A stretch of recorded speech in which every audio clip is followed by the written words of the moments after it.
네, 전략에 있어서는 가격 매력 쪽을 접근을 과감하게 해보느냐, 아니면 모멘텀이 조금이라도 있는 쪽, 좀 기관의 매수가 뒷받침되는 IT 쪽을 보느냐, 혹은 또 다른 대안을 보느냐, 여러 가지 얘기들 나눠서 나오고 있죠. 장세 판단에 대해서도 지금 갈리는 얘기들 나오고 있습니다. 재정절벽 이슈에 대해서 좀 더 신경을 써야 되느냐, 아니면 연말 소비 시즌을 바라보면서 그 기대감에 따른 연말 랠리를 바라봐야 하느냐. 자, 연말 장세 분위기가 어떨까요? 재정절벽과 연말 랠리 가능성에 대해서 토론을 해보고 대응 전략을 세워보겠습니다.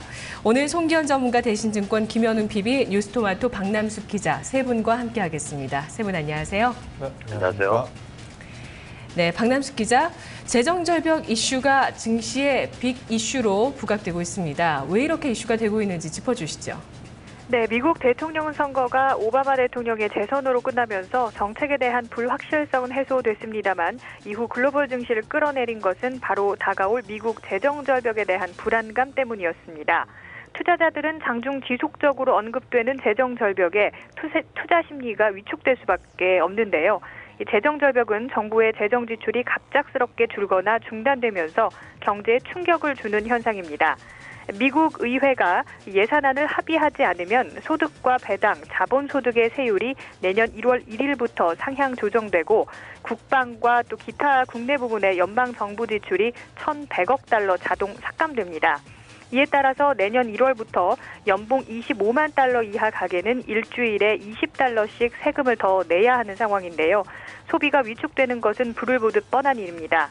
반대로 미국 의회가 연말까지 재정절벽을 피하는 방안을 합의한다면 연방정부의 2013년 회계년도 예산 적자는 5,030억 달러, 2014 회계년도 적자는 6,820억 달러가 될 것으로 보입니다. 신용평가사 스탠더드앤드푸어스는 내년 1월 1일부터 재정절벽이 현실화될 가능성은 15%라고 전망을 했고요. 미국 의회 예상국도 미국이 재정절벽을 피하지 못한다면 내년 경제가 0.5% 위축되고 또 실업률이 지난 10월 7.9%에서 9.1%로 올라갈 것이라고 예상했습니다. 네, 재정절벽이라는 게 지금 미국 금융위기 이후에 그 경제를 일으켜 세우기 위해서 재정정책이나 통화정책을 쓰고 있는데, 재정정책 같은 경우에 이 적자 한도에 거의 다 차다 보니까 이것을 이제 세수 확보라든지 재정 지출을 줄이는 방법을 쓰게 된다면 앞으로 경기 회복세가 무너지는 게 아니냐, 이런 우려감인데요. 재정절벽이 현실화되는 가능성에 대해서 월가에서는 15%로 전망을 했다고 했는데, 여의도 전망은 어떤가요? 네, 미국 재정절벽 문제가 앞으로 어떤 수순을 밟느냐에 따라 국내 증시에 미치는 영향은 크게 달라질 것으로 보입니다. 최상의 시나리오는 양당이 합의를 통해 재정적자 감축폭을 줄이는 것인데요. 현대증권은 이렇게 된다면 내년 초까지 일시적인 충격은 있겠지만 합의가 이뤄진 후 증시에는 호재가 돼 1분기 중순부터 대세 상승 국면이 찾아올 수 있다고 전망했습니다. 이 핵심은 재정절벽 협상에 의한 기업 경기 불안 심리의 해소 여부입니다. 미국 재정절벽 협상이 막판에 가서 타협 또는 임시 연장될 것인지, 아니면 연말 이전에 협상이 가시화될 것인지가 관건인데요.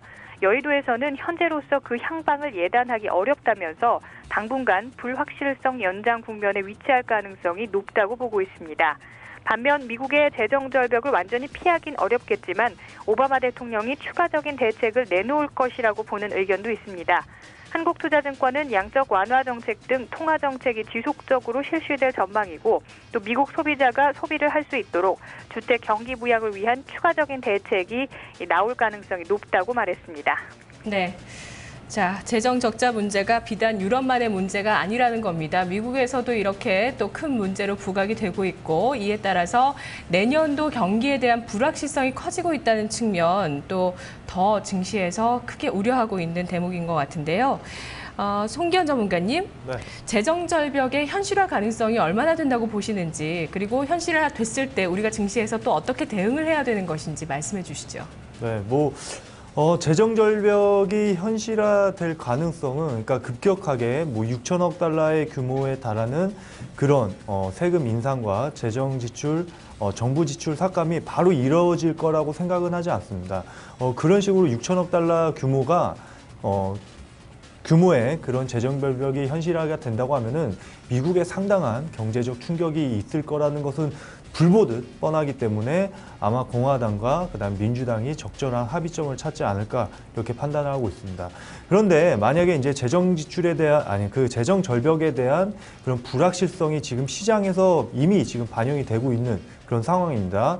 근데 미국 증시를 보면은 벌써 이제 저점을 깨고 그다음에 중요한 지지선을 이탈하고 있는 그림이 나오고 있고 국내 증시도 마찬가지입니다. 국내 증시도 가장 중요한 심리적 지지선 라인인 1900선을 지금 이탈하고 있는 그런 모습이죠. 그래서 지금 미국 재정 절벽을 이제 놓고 봤을 때 그 재정 절벽이라는 게 그 정부 지출, 그러니까 재정을 상당히 감축시킨다는 그런 의미입니다. 네. 그래서 유럽이 지금 경기가 안 좋잖아요. 유럽 네. 경기가 지금 안 좋은 게 그게 이제 재정을 다 기준부터 계속적으로 감축을 했기 때문에 지금 유럽 경기가 불황에 빠진 것처럼 미국도 그런 전철을 밟을 가능성이 충분히 있다고 판단을 하고 있습니다. 그래서 우리가 가장 피해야 되는 그런 종목들, 그런 업종군들 같은 경우에는 예전부터 제가 말씀드렸다시피 경기 민감주다. 경기 민감주 같은 경우는 뭐 자동차를 비롯해서 뭐 철강, 기계, 그 다음에 정유화학이라든지 그런 종목들입니다. 그런 종목들 보면은 지금 시장에서 어느 정도 낙폭 과대로 인해서 반등이 조금 나왔다가 다시 저점을 깨고 내려가는 그런 그림들이 나오고 있기 때문에 네. 재정 절벽이 진짜 현실화가 된다고 하면 가장 충격을 받을 수 있는 그런 종목들이 경기 민감주고 지금도 충분히 많이 빠졌지만 더 빠질 우려가 충분히 있다고 판단하고 있습니다. 그다음에 은행주도 조심을 해야 돼요. 은행주 같은 경우에는 왜 조심을 해야 되냐면 네. 재정 절벽이 이제 현실화된다고 하면은 지금 미국에서 쓸 수 있는 카드는 양적 완화 정책밖에 없습니다.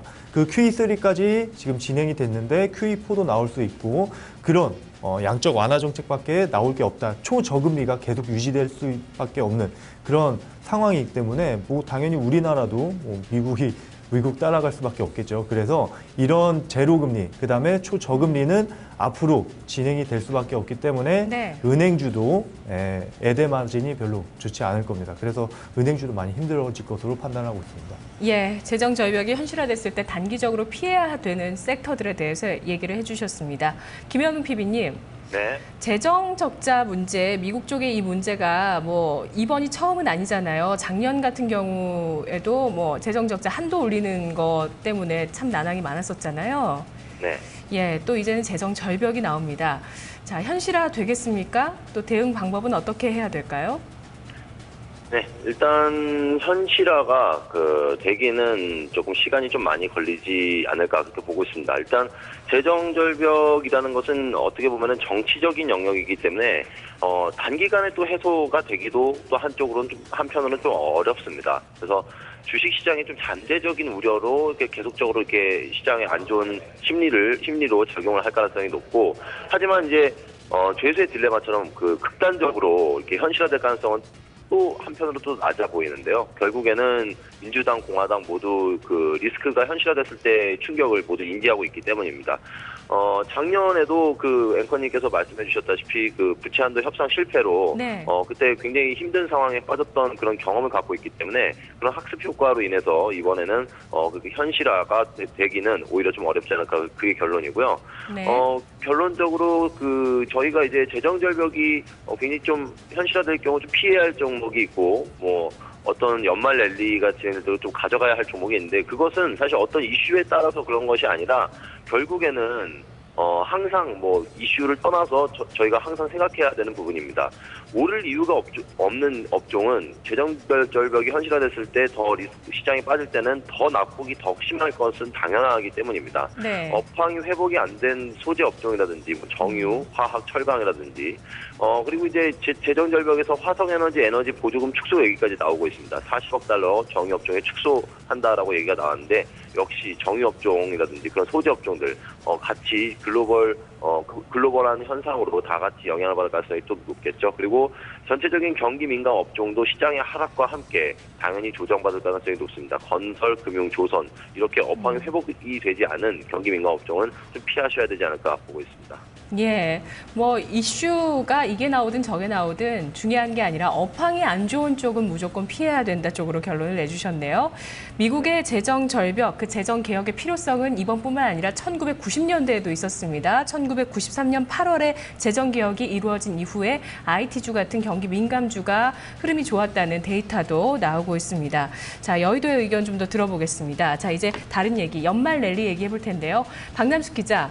자, 이렇게 재정 절벽 이슈가 뭐 거의 지배를 하고 있는 시장 상황에서 앞으로 소비 시즌에 대한 기대감을 가지고 연말 장세를 대비해야 된다는 얘기들도 나오고 있거든요. 연말 랠리 가능성 얼마나 된다고 합니까? 네, 미국 재정 절벽 이슈에 가려져 있긴 하지만 사실 간밤 발표된 미국의 경제 지표는 양호한 편이었습니다. 무역 적자가 3개월 만에 감소세로 돌아서며 약 2년 만에 최저치 기록했고요. 고용 지표도 좋았습니다. 현재 미국 경기 지표들이 개선되고 있다는 점에서 연말 외국인의 순매수 랠리를 기대해 볼 수 있다는 의견도 나오고 있습니다. 11월 시작되는 미국의 쇼핑 시즌은 암울한 증시 분위기를 반전시켜줄 호재거리인데요. 성탄절 전날까지 이어지는 홀리데이 시즌엔 미국 증시는 물론 국내 증시도 상승세를 보여왔던 게 보통입니다. 미국 전국 소매협회는 연말 축제 시즌 매출이 4.1% 늘어날 것이라고 내다봤습니다. 과거 사례상 증가는 한 것이지만 증가폭이 높은 편은 아닙니다. 이렇게 과거의 연말 소비에 대한 강력한 기대감이 나타났지만 이번에는 기대를 축소하는 것이 좋다는 의견도 나오고 있습니다. 키움증권은 기존 정책에 대한 연속성도 확보됐다고 판단된다며 경기 부양책에 대한 논의가 나타날 수 있어 연말 랠리는 가능하다고 봤습니다.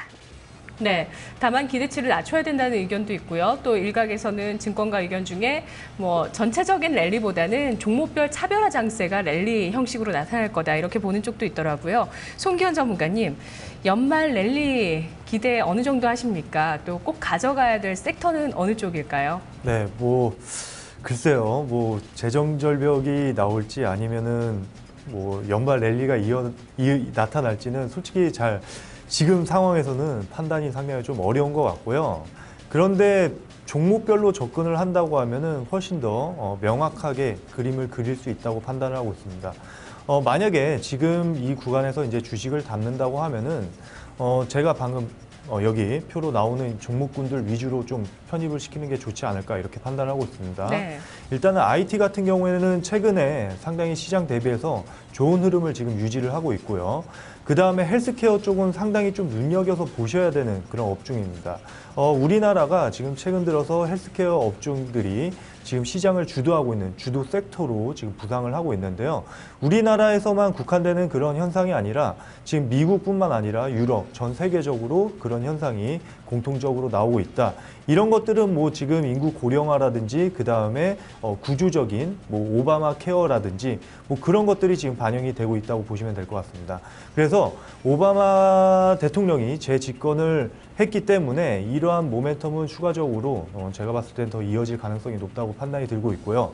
그 다음에 최근 들어서 이번 주에 상당히 좀 의미 있는 그런 모습이 나왔던 종목군들, 섹터군들은 바로 셰일가스 관련주라고 볼 수 있겠습니다. 네. 기존부터 한국가스공사는 이미 많이 올라왔던 그런 상황이지만 그 후발주자들이 움직이고 있다는 것이죠. 예를 들면은 SK라든지 SK가스, 그 다음에 GS, 그런 종목들이 지금 시장 대비해서 상당히 강한 흐름을 보이고 있습니다. 그런 종목들도 좀 눈여겨보시면 도움이 될 것 같습니다. 네, 셰일가스는 뭐 요즘 빠지지 않는 반찬인 것 같습니다. 송기현 전문가, 김현우 PB님, 연말 랠리 여부에 대해서 어떻게 예상을 하시는지요? 그리고 연말 랠리가 일어났을 때 꼭 필요한, 꼭 가지고 있어야 되는 섹터는 어느 쪽인지요? 네, 연말 랠리는 기존 주도주로 일어나지 않을까 그렇게 판단을 하고 있습니다. 근데 저희가 지금까지 시장을 잘 살펴봤을 때 기존 주도주가 과연 시장을 견인을 했을까요? 그렇지 못했습니다.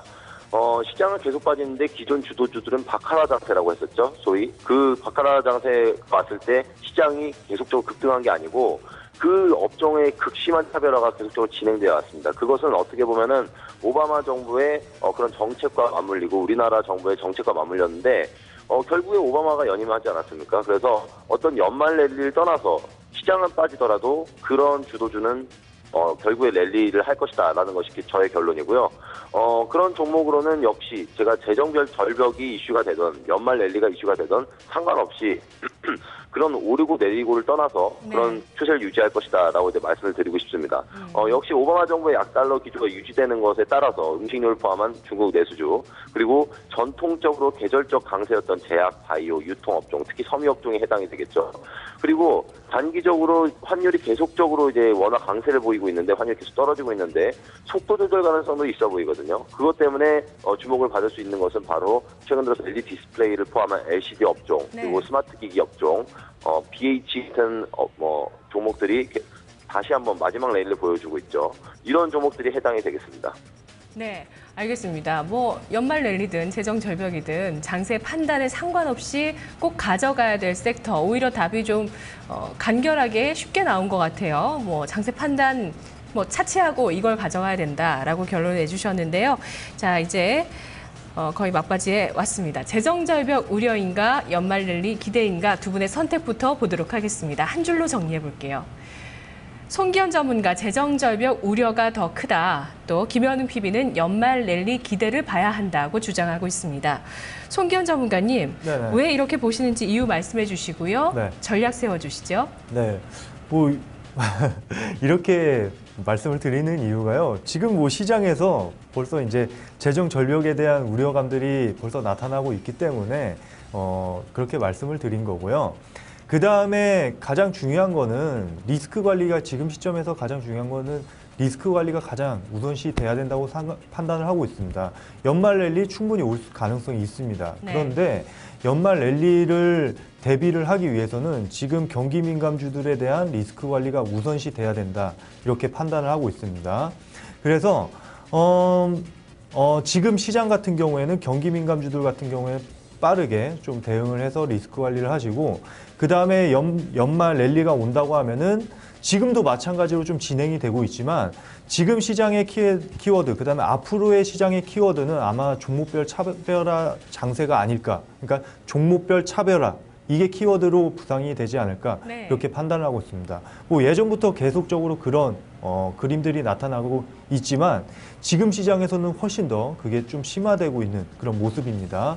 어제 같은 경우에도 시장이 상당히 불안한 그림이 나타났지만 제약주들 위주로 해가지고 신고가 나오는 종목들도 있었고 강한 흐름이 나오고 있고요. 그다음에 오늘도 마찬가지입니다. 오늘도 시장이 불안한 흐름이지만 특정 종목들, 섹터들 분들 제가 아까 말씀드렸던 헬스케어라든지 그다음에 셰일가스 관련 종목들 같은 경우에는 상당히 견조한 모습을 보이고 있습니다. 네. 그래서 그런 종목들 위주로 좀 매매를 하신다고 하면은 지금 시장에서도 충분히 방어가 될 것이고 그다음에 연말 랠리에서도 충분히 좋은 성과를 얻을 수 있지 않을까 이렇게 네. 판단하고 있습니다.